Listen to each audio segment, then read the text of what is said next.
Hi, everybody.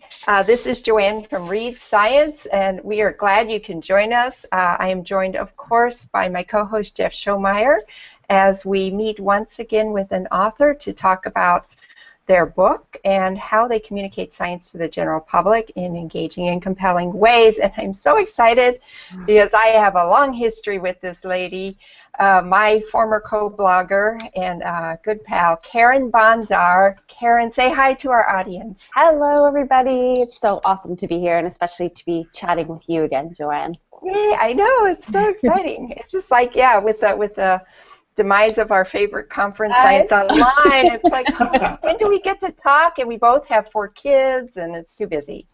So I'm going to, you can learn about Carin everywhere. She's easily Googleable, and you find these cute pictures of her and all this stuff, and fun videos. And we will talk about some of her videos in addition to her book.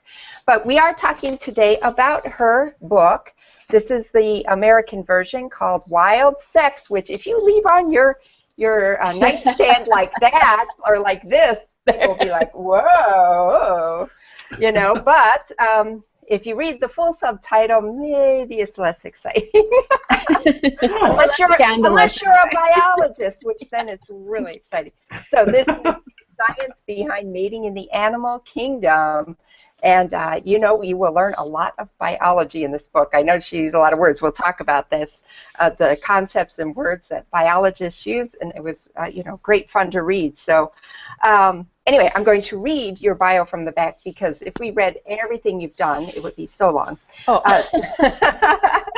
Dr. Carin Bondar received a PhD in population ecology from the University of British Columbia, and has since hosted a variety of online and television programs, working with Scientific American, National Geographic Wild, and the Science Channel.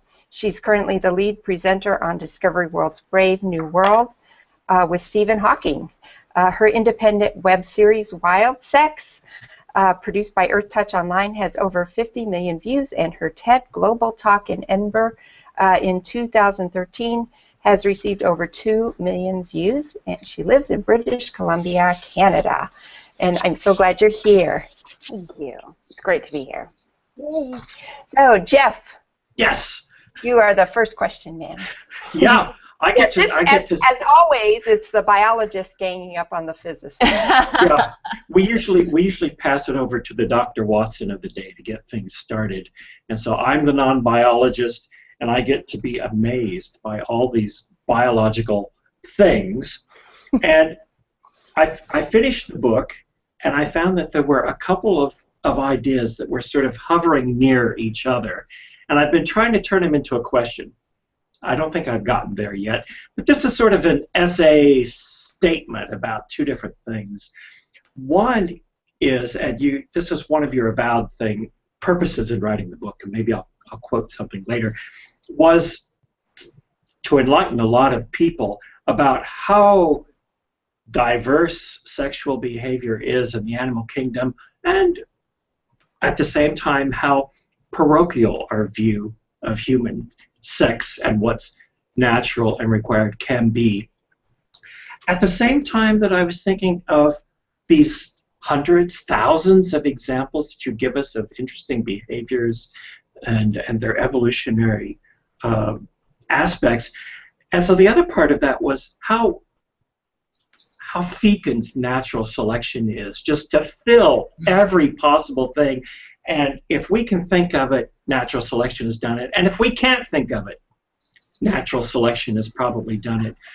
So, the question is a response to something like, gosh, there's a lot of crazy stuff that goes on out there. But I don't know what the question is, but like natural selection really does all this stuff and doesn't repress very much, and this is going to be a shocker for some people, isn't it? I mean, do you get people reacting that way? It's like, I can't believe that people go around, sticking their sexual organs into other animals' foreheads.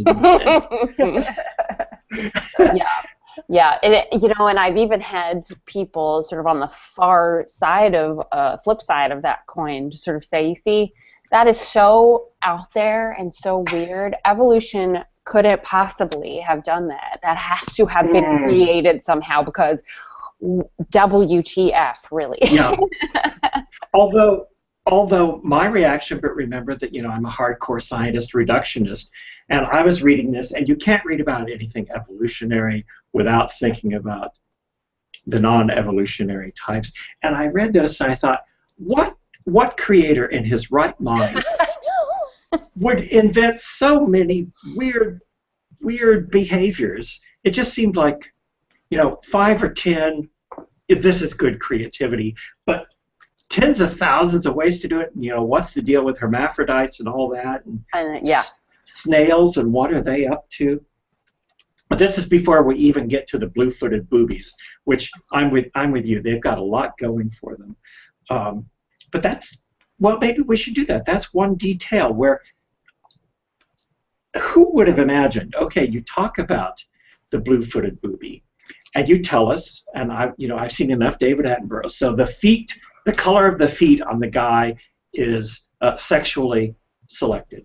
That's right. Yeah. Right. So it's one version of the way selection works, and it's often natural selection, but sexual selection we've come to see as a big thing. Right. So the female says, I like the guy with the nice, shiny, bright blue feet. And so you describe, I guess, an experiment. We learned that the female blue-footed boobie lays 2 eggs 4 days apart.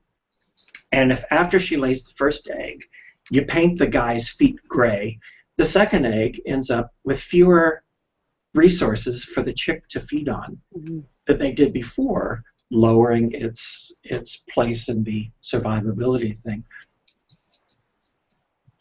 Tell me a little bit more about that if you have some background. It's nice to know that there are experiments, that you can see these things happen, this whole thing of the selection. But as we just learned, we talked to Ed Young about microbes and found that they're responsible for a lot more. Who knew that this stuff goes on, that I don't know, enzymes and hormones and things go on, and that stuff happens based on this guy's feet color? Yeah. You know, I love this example because it provides such a perfect look at maternal investment, which is sort of what this this example illustrates. Now we have these feet, and the feet are a direct measure of his health. Which, you know, and I laugh at humans because we do so many things to make ourselves beautiful that are outside of our health. And, you know, so in the natural world, in the animal kingdom, health is beauty, and beauty is health. It's not the same for our species, but that's maybe a topic for a little bit later. So if the female sees he has these great, big, gorgeous blue feet, she's thinking, okay, perfect, great mate, love this guy, he's awesome, I want, you know, there's chances of having a very, very healthy, biologically fit offspring with this guy are very good. And so the level of control that she has, that this illustrates, is phenomenal. She lays that first egg, as you said, in the system with the blue-footed boobies. After one act of copulation, the female will generally lay 2 eggs. The first one comes along right away. Second one comes along 4 days later. So she lays that first egg. It's full of nutrients, and I mean, female birds, we don't even understand this.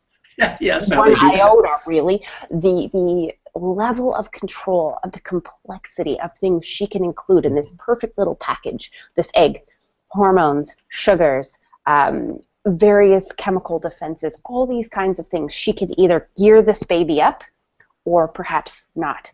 And so that first egg comes along, and it's healthy, and it's beautiful, and it's packed jam full of all these things to help it along. And then biologists went in between the laying of the 2 eggs, painted the male's feet gray, and then looked at what she did. And what she did is exactly what you would assume based on biological fitness. Oh, hold on. This guy's horrible. He's not healthy. He's not good. And so they decreased the nutrients and everything that the second egg was provisioned with. And, you know, something like that, it's sort of, I love to think of things in terms of what that would look like if it was a human, you know.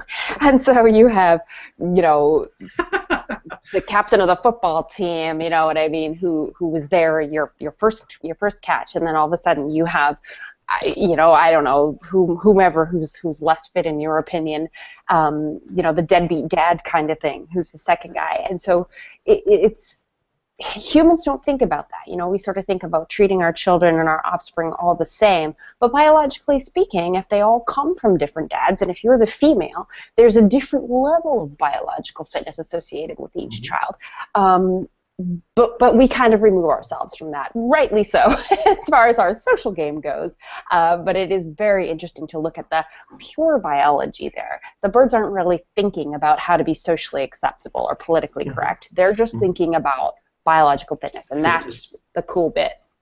And now we pretty much use our human blinders to do these things, and I'm wondering what you see in the progress of our understanding over the last 100 years or so, where in order to do this experiment with the blue-footed booby, which seems a straightforward experiment when we think about it now, you have to ask the question and wonder about this.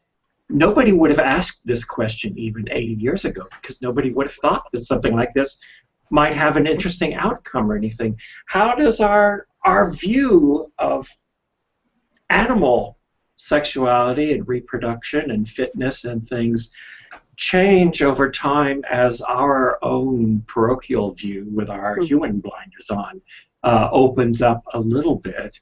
When did we start, I don't know, realizing that the world is a bigger, weirder place than we knew?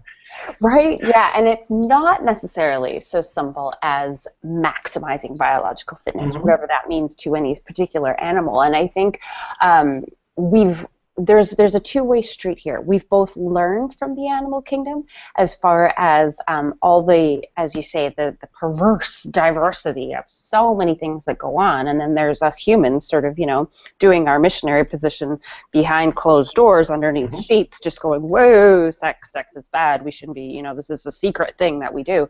Guess what, world? It's totally not. I mean, for most animals, it's as plain as having lunch or dinner.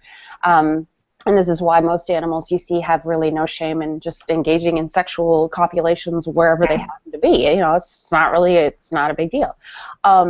However, the reverse side of that, and I think this is a really interesting area, is that as humans kind of progress in our understanding of sexuality, and the thing that comes to mind is LGBTQ issues, and the whole notion of transgenderism, which is something that's gaining a lot more respect and understanding in popular media.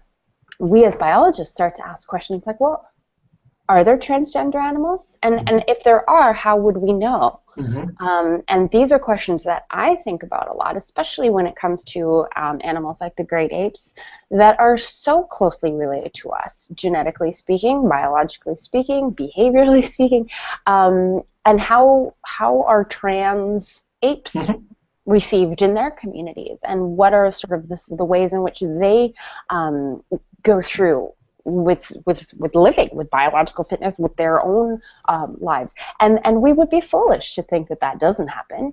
Well, and you described some where some of the females mimic male versions, or vice versa, or something. Anyway, this starts to come close, but in order to see that, you have to have the frame of mind that allows you to see that to begin with. And 80 years ago, 120 years ago, people would observe primate behavior and say, well, they couldn't possibly be doing this. Yeah. And this is the thing that goes parallel. Questions like, well, of course there are no intelligent animals because we're the peak of the evolutionary ladder. And by golly, if animals don't keep turning out to be more intelligent than we think, and we're going to be real surprised by some of that someday, right? And then, you mentioned it, but what is the deal with humans and this closed door thing about sexuality? Is this some sort of selective behavior at work here? That's a great question, because, and it's something that's come up with me quite recently in sort of working out new sort of thought patterns in my own mind. It's almost as though if there's such a thing as de-evolving. It's a horrible term to say, but so we are equally related to two groups of apes, the chimps and the bonobos. And chimps have a very different sexual system than the bonobos do, as I'm sure you're aware. Chimps have a very coercive, very male-dominated sexual system that we probably are closer to than that of the bonobos, which is pretty much just free for all. Let's all have sex all the time. Let's use sex as a tool to communicate, to resolve conflict, to make babies, but also to do so many other things, and all kinds of diverse.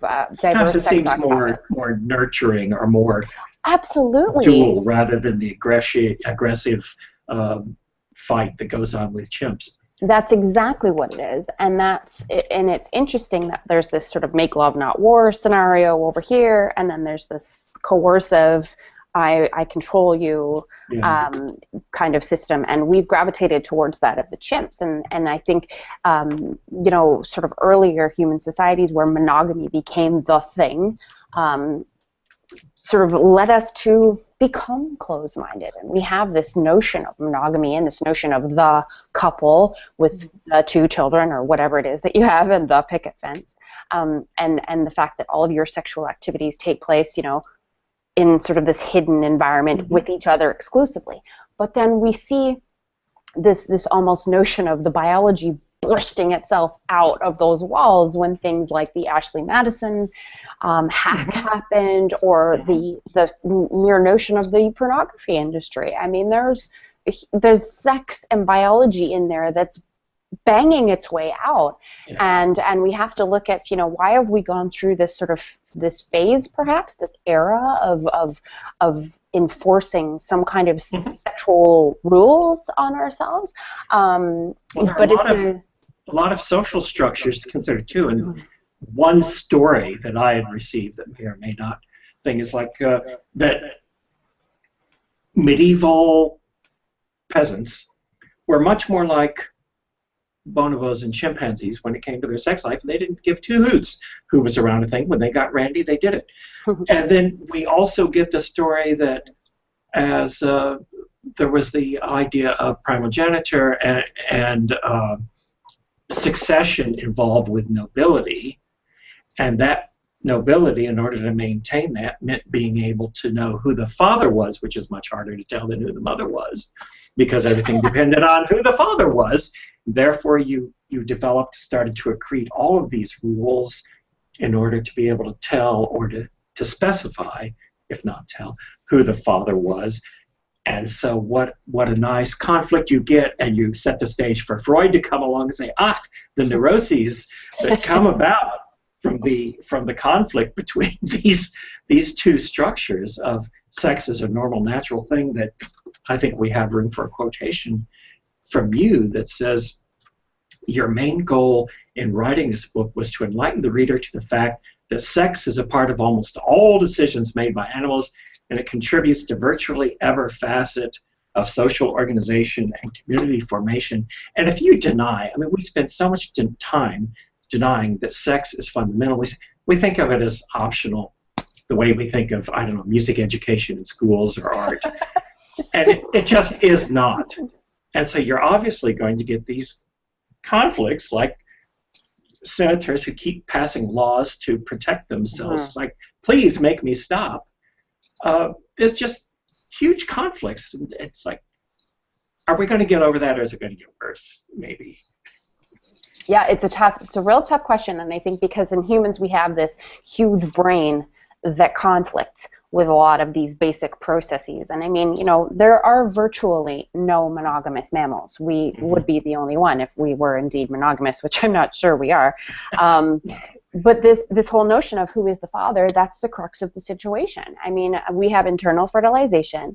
We have a female, in the case of a human, who is out of reproductive commission and probably mostly sexual commission for 9 months, while the male is sitting there going, okay, what do I do now? And in the rest of the animal kingdom, the male is going, okay, well, I will go and increase my biological fitness elsewhere, thanks very much, since there is nothing I can do that's biologically relevant at this point. It doesn't make any sense for him to stick around. And that's why we don't see monogamy in mammals. We just don't see it. So that, that when you take that situation, but you add the human brain, which says, okay, well, you're the father of my child. so you need to stick around and rub my feet, I guess, or something for the 9 months that I'm gestating our child.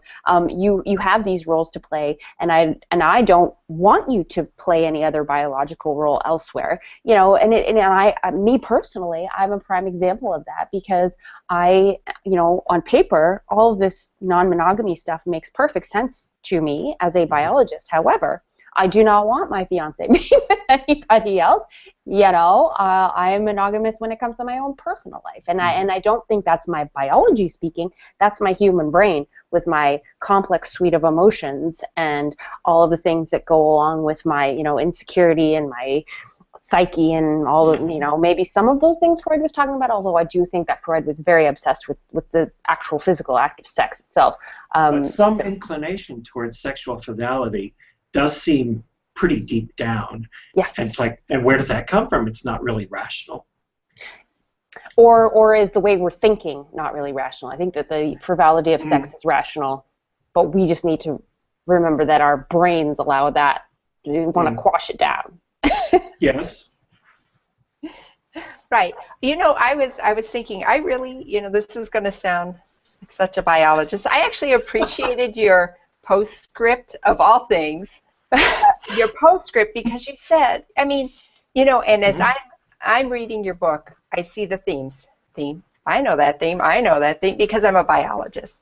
But I felt like what you did, you repeated and you kept informing, and then I felt like it was great that you actually took the postscript and say, you know what, for good measure, let's look at these biological themes again.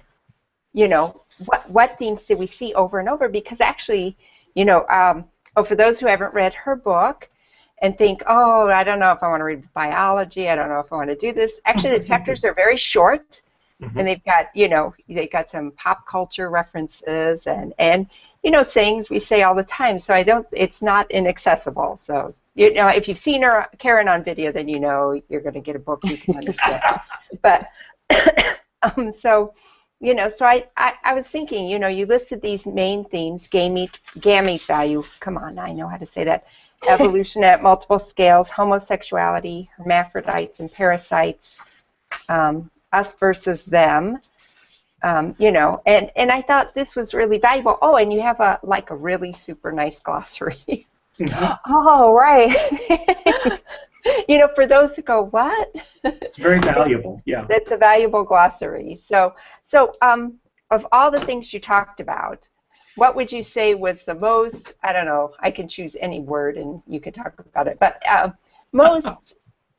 the thing that resonated with you most as a biologist that you thought, I really have to talk about this? That is a tough question because there are a lot, but I guess I would say I just love the us versus them, because that is sort of how my brain works, and that's kind of how I've been thinking ever since I was an undergrad.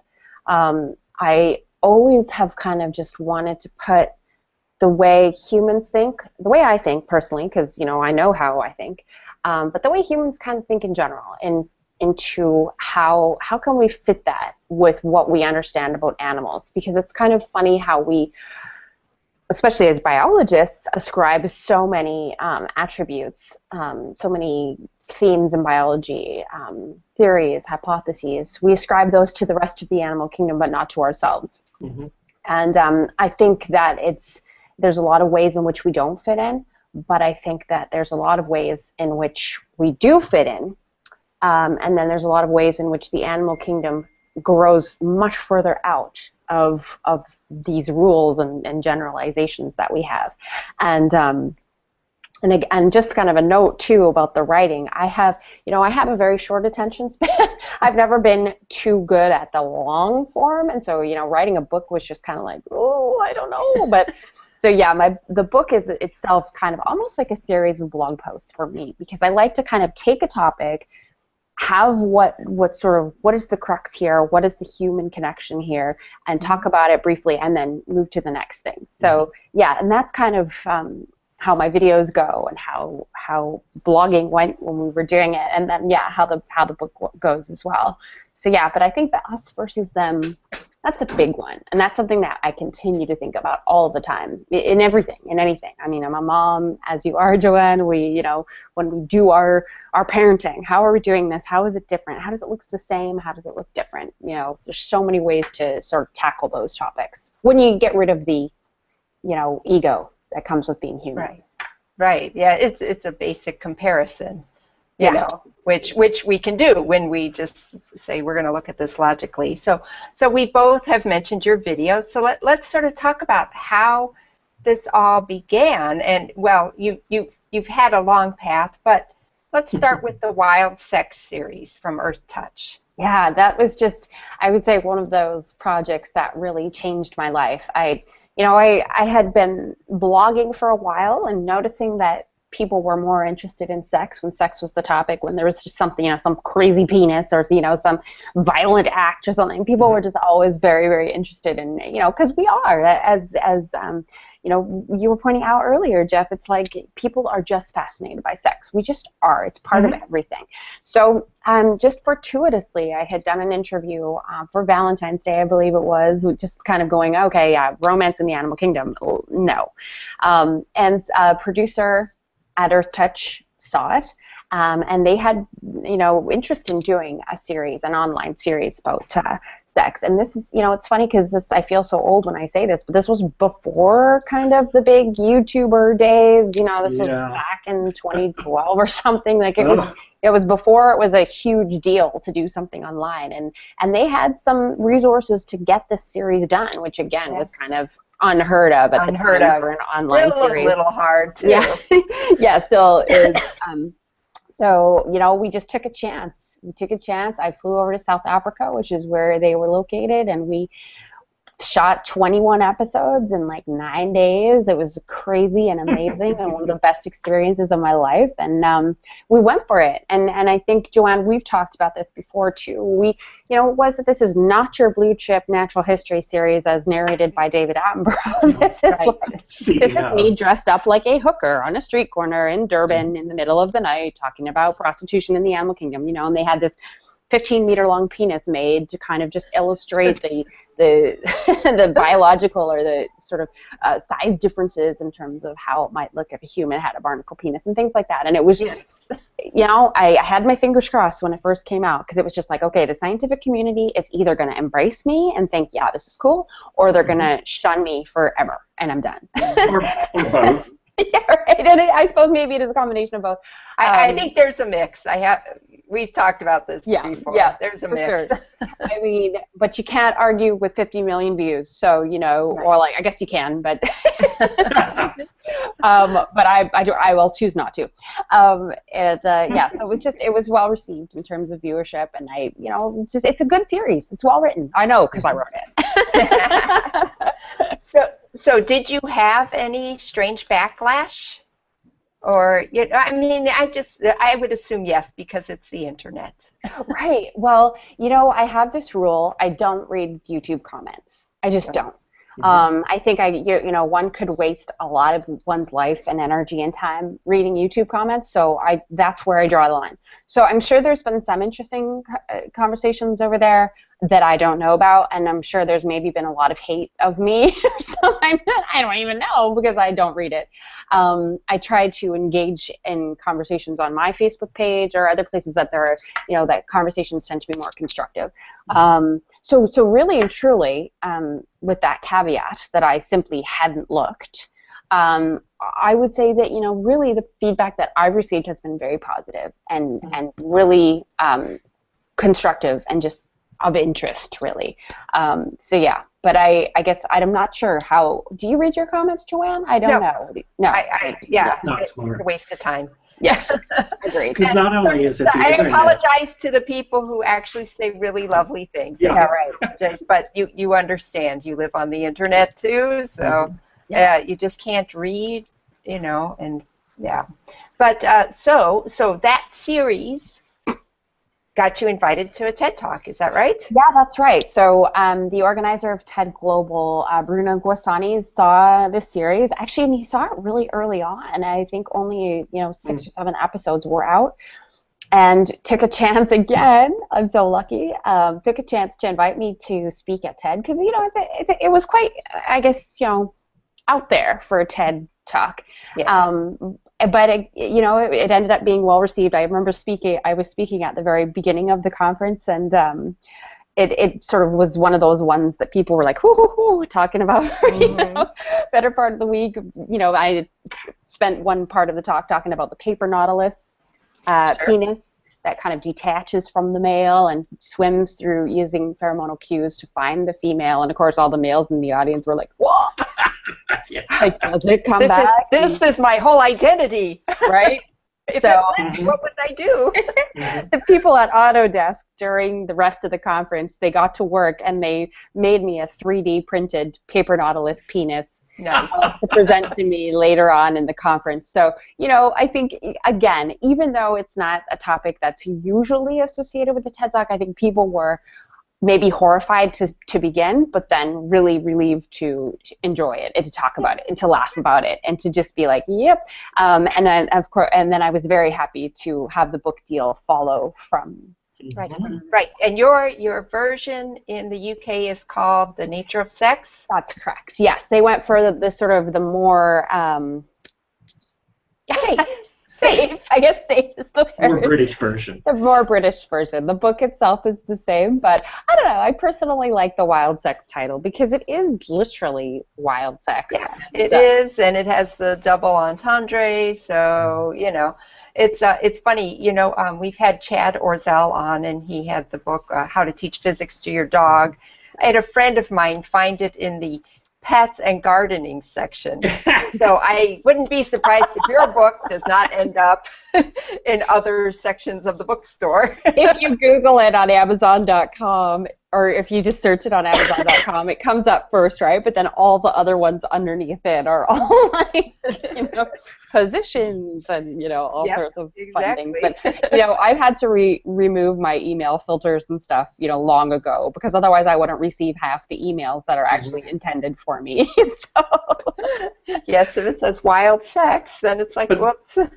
Thinking particularly of your TED Talk, but also the book and talking about the book, don't you think that since people think about sex all the time and deny that they think about sex all the time, don't you think people find it somewhat liberating that there's a chance to hear the word penis and vagina, maybe even use them without, you know, too much self-consciousness? We need to get there somehow. Yeah. I sure hope so. I sure hope so. And especially, you know, you think, are we really still tripping over those words? You know, like yes. I'm certainly not the first person to write about sex and to have a book about sex that goes on in the animal kingdom. It's a hard climb ever since Kinsey wrote about it. People are going to make assumptions about you, and they're probably going to comment on how you're dressed as a slutty woman because you write about sex and things like that. There's a lot of messed up stuff. Yeah.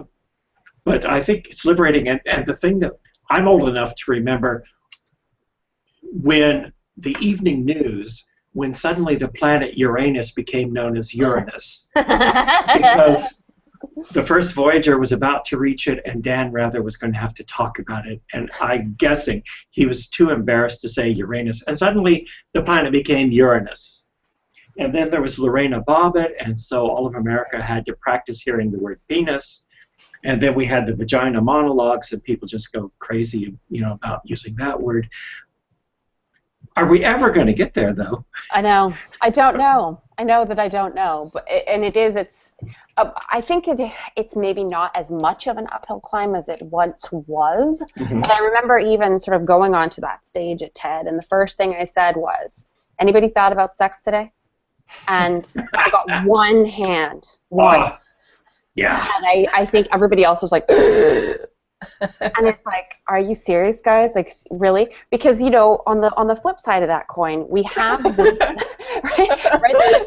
Maybe we have the, you know, the sort of the poly communities or the non-monogamy communities or the, you know, the whole sort of sexual movement communities that are laughing at the rest of the world and going, you guys, really?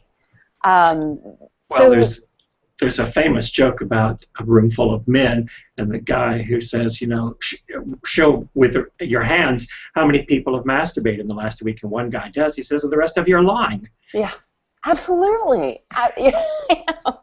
So, you know, it's very interesting. I mean, if you put that in the context of apes, I mean, what would other animals do that? I mean, the bonobos are sitting over there having sex, laughing at us, right? Just going, well, yeah. I don't know, but you guys can sit there and argue about it and pretend that it doesn't happen, but we're just gonna have sex. Right. You know, speaking of using sex, talking about sex, but also using sex appeal in getting a message across, you have a couple of very fun videos. Yes. The one that was based on Miley Cyrus Wrecking Ball, and then of course well, I can't even think of the. I know I was trying to think of the original song, but I'm thinking of No Spines. Blurred Laugh. No Spines.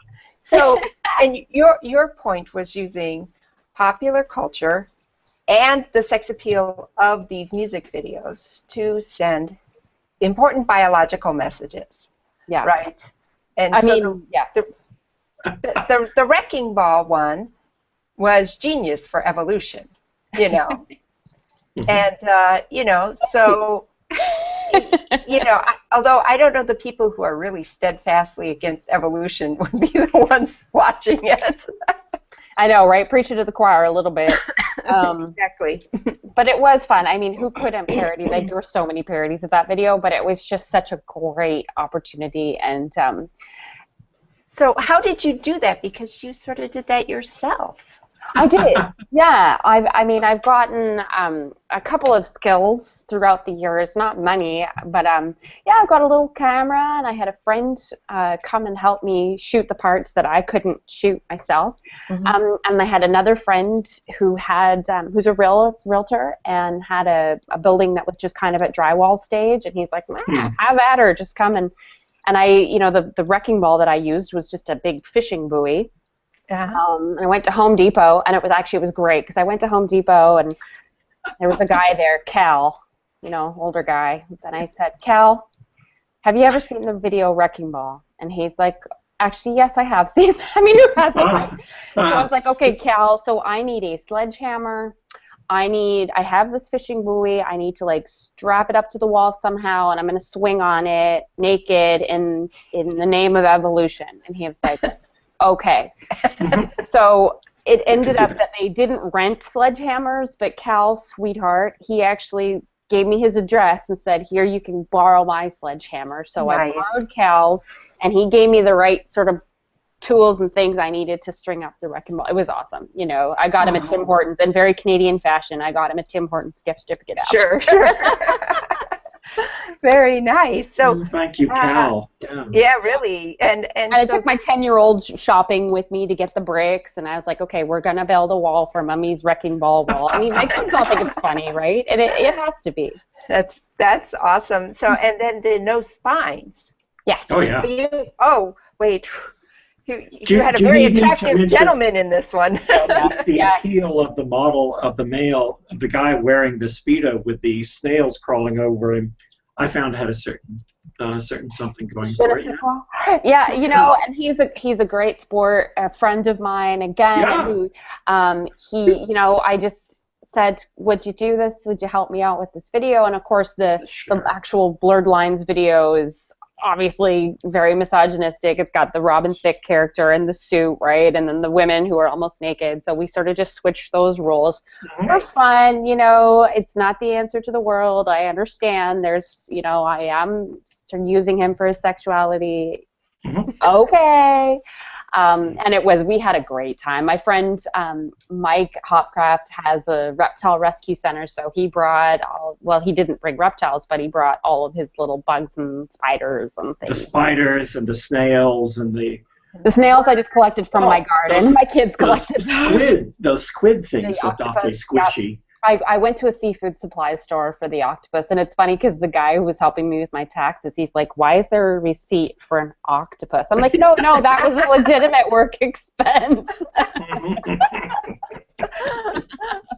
it was fun. I mean, I still sing that song, and I know actually of a lot of professors that teach invertebrate classes, just sort of invertebrate taxonomy class. I mean, it's a catchy little tune, and you can remember your major phylums of invertebrates by singing it. Yeah. Right? There you go. I suspect we'll be linking to that video. I hope so. So let me ask here, what, now, you know, you've written a book, you've been on TV, you've made all these great videos. What's next? Yeah, well, you know, interestingly, I'm sort of going in another direction now. I guess maybe I'm a perpetual student, but I'm back in school again, and I'm this time taking classes in psychotherapy and psychology, and I'm becoming a registered professional therapist. And I think maybe my sort of obsession with animals and human behavior, I've always been weighted much more towards my understanding of biology, and that's where all of my education is. And so now I'm kind of going and looking at psychology stuff of humans, and I'm learning a lot about basal processes in our species, which is something I've only ever known firsthand of my own processes that occur in my head. But I think it's interesting because we have so much of our resources dedicated towards the art and the science of psychology. And I just think, well, gosh, you know, are there chimps with bipolar? Like, are there, like, I mean, there's so many questions that I have now that are kind of arising using this new knowledge that I have in psychology with biology, and I think there's a lot more exciting directions to go. But for now, yeah, I'm kind of focusing more on the human animal. Interesting. So, I mean, it is, of course, you know, Robert Sapolsky, which biologists does not, but zebras don't get ulcers, but you may still find some yet. Yeah, right? Exactly. I mean, well, our diet is a little bit conducive to it, I suppose. But yeah, but there's so many complexities in many mammal brains. I mean, we've come from an era where when I was first in school, we discerned ourselves from other animals by the fact that we use tools. Like, oh, okay, now we know that like most animals, you know, in several phyla, from birds to fish and many others, use tools. And so we're learning so quickly about how things are much more inclusive and humbling to us. Mm-hmm. And so, you know, maybe we will find that there are a lot of these psychological maladies. I mean, I guess the thing is language. I mean, how do you ask another animal how they're feeling about something? Mm-hmm. But something that I find fascinating is that there's a lot of studies going on the topic of personality, because, you know, we as biologists, again, and Joanne, you probably agree, that we look at, you know, those animals as being animals, and we don't go, okay, well, that one is the cranky one, and that one is always looking to make everybody happy, but that is anybody who owns pets knows. Oh, absolutely. Personality, and we've spoken to a few people, you know, about animal intelligence, and there are so many more we could still speak with, and it's, you know, it's pretty fascinating. You know. And intelligence, emotion, personality, things that go along with that. And so, yeah, my Animal Planet show, and I know it's in Canada, it's on Netflix, but in the States, it'll be on Animal Planet, World's Oddest Animal Couples, and that has to do with the emotion and the personality of animals and how they form bonds that, you know, we can't tell, you know, if two zebras are happy or mad or a couple or related. But if a zebra is all of a sudden friends with a rhino, then we're like, wait a second, zebra don't speak rhino, so how's that working? And that's going on, right? Yeah, these are the unique opportunities that give us the ability to look into the capacity for animals to form friendships or other kinds of relationships outside of their own species, and that's very interesting. Yeah. Maybe we should do some experiments, because you mentioned zebras and how to tell, and a couple things came to mind about a way, being a physicist, a way you might be able to tell whether they were happy with each other or not happy with each other. We can talk about that later. But now that we're back to sex and relationships, okay, I wanted to quote something and make you talk about it. You said, sex is not always easy. In fact, carefree sex under the umbrella of romance and camaraderie is something that our species is virtually alone in enjoying. And now we're back to chimps and bonobos too, I think. But, and we think this is what sex is, and somehow humans are better at it or something. I don't know. the idea of better doesn't make much sense here either, does it? No. So what about, and you didn't talk a lot because humans was not the thrust of your thing, but this separating of sex and the idea that that we enjoy sex, and maybe animals enjoy sex sometimes, although some of the behavioral things are hard to see, would be very enjoyable, like the spine in the head and things like that. But and that's another neurotic thing about humans too. It's like, oh no, we shouldn't enjoy it, but it is enjoyable. And that might be another question. It's like, is the orgasm subject to evolutionary selective pressure? Mm-hmm. Mm-hmm. Oh, there's even that recent paper that came out. I didn't see it. Oh, everybody, Carl Zimmer wrote about it. Everybody's written about it. But apparently, someone's written a paper where they really feel like maybe 150 million years ago, because there's still questions. Why is there an orgasm for females? Right? Why is this? Because it seems pretty clear why men have it. And so a recent paper seems to indicate they think 150 million years ago this was required for egg release. Huh. Oh, that's interesting. But of course, the article brings up the other reasons we think, and you bring them up in the book. I do, yeah. So, essentially, you look at the existence of orgasm. We can assume that it occurs in all mammals, all female mammals anyway, that have a clitoris. Of course, in all male mammals, and that's how the release happens. But yes, one of the main arguments there, again, as well, and that's really interesting, what you just said about egg release, Joanne, is that, of course, the clitoris is a vestigial penis. So it's a real important structure in a male, and it comes along in the female because we couldn't possibly get along without it in the male. And you think about nipples and males, why do males have nipples? Well, because females need them, and so it's part of our physiology, it's part of our makeup, and it's really an important structure.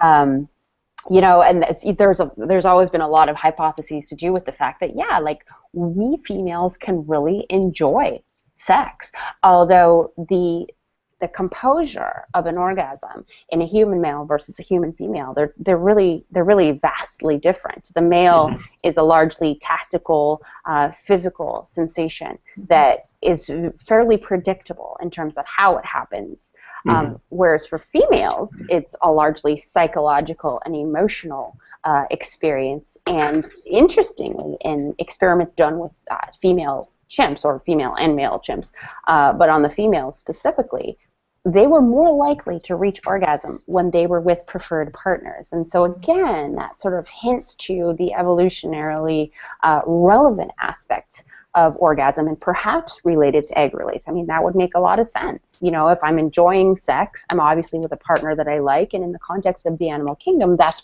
probably the most biologically fit partner for me at the time. And so if I can facilitate getting pregnant, or releasing an egg in conjunction with releasing the sperm, that's evolutionarily a really good thing. It makes a ton of sense. Oh, so this is a good time to bring up people who say silly things about sex.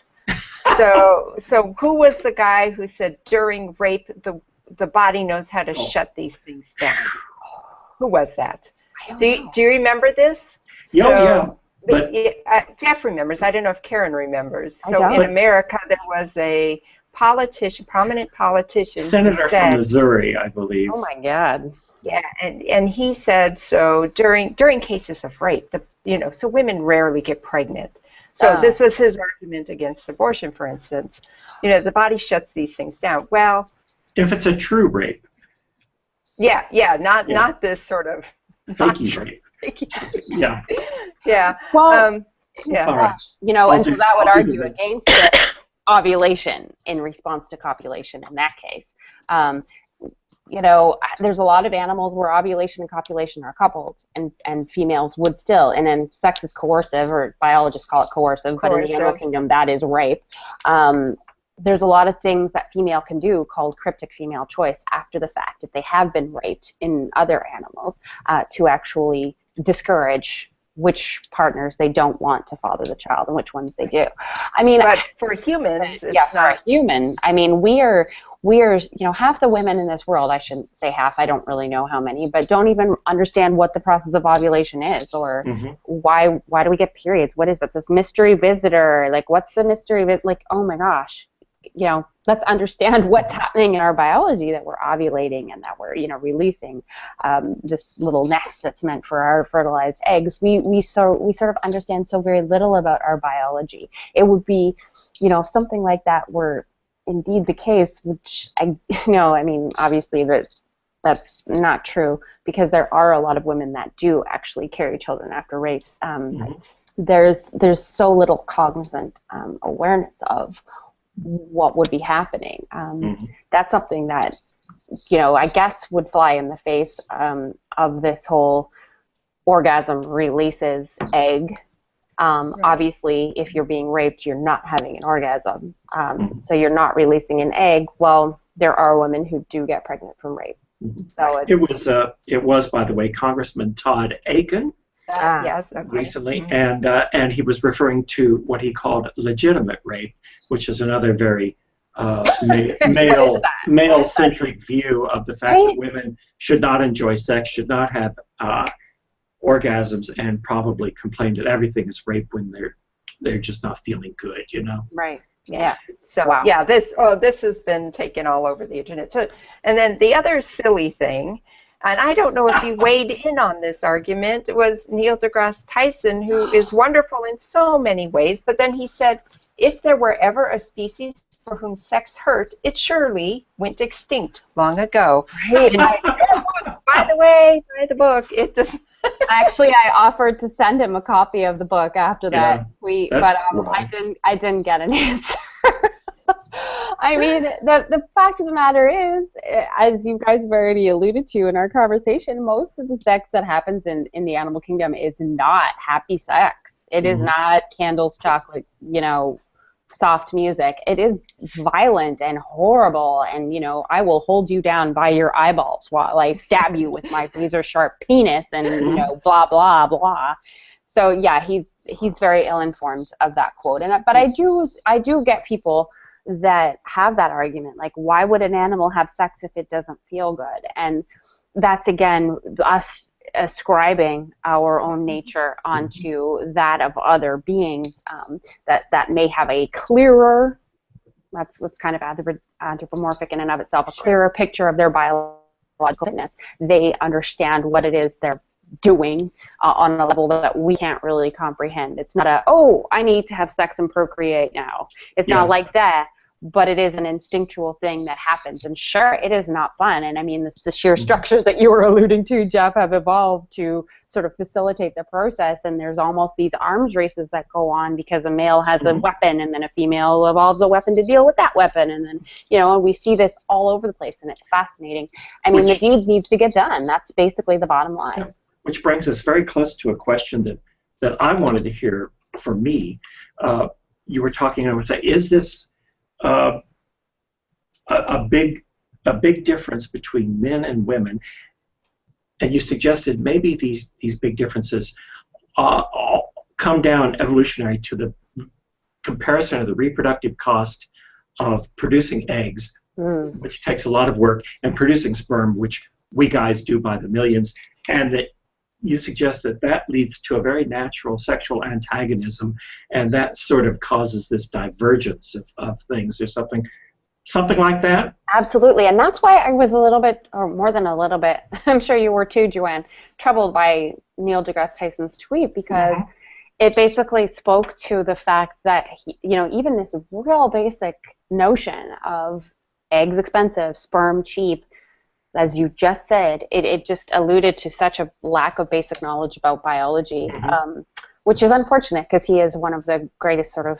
spokespeople for science in general. I know he is an astrophysicist himself. He is, but you should never let astrophysicists do a biologist's job, really. It's just not safe, let me tell you. I agree on that, and I won't step on their toes either. Right? So. I'm not commenting on quarks and whatever else. Yeah, black holes. And on the other hand, it could be a great learning experience. Think of all the people who identify with Neil and say, yeah, he's right.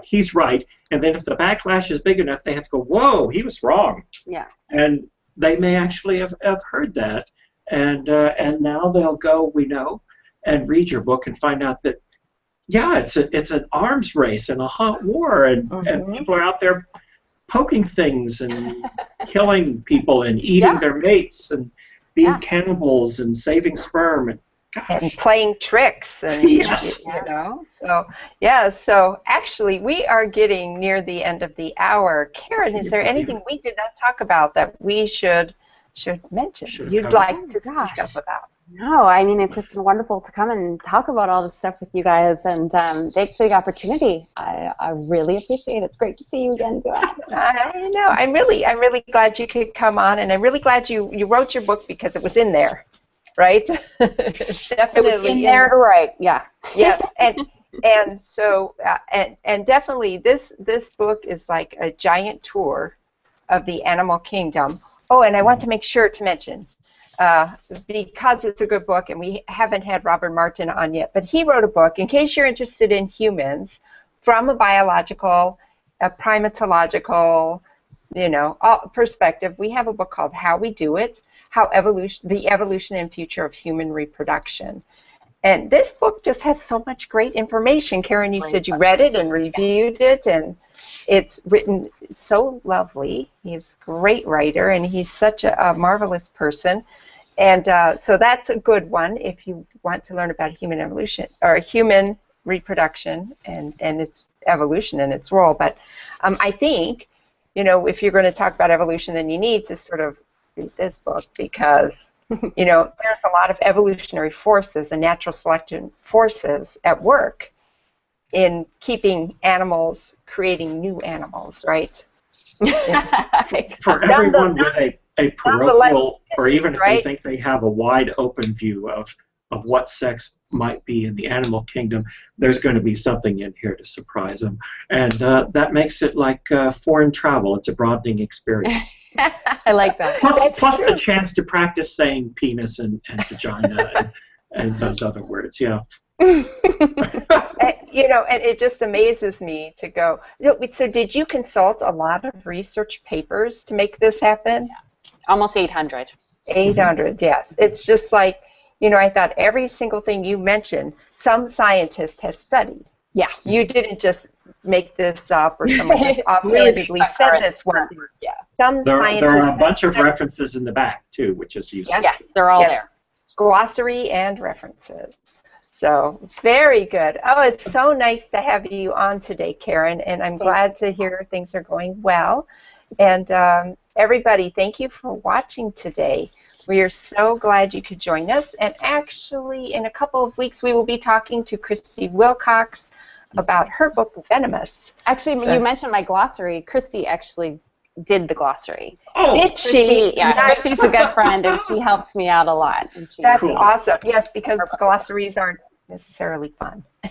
I know. She's a love for helping me out with that. That's great. I'm glad to hear of that connection. So maybe I'll go back and read your acknowledgments now. Yes, exactly.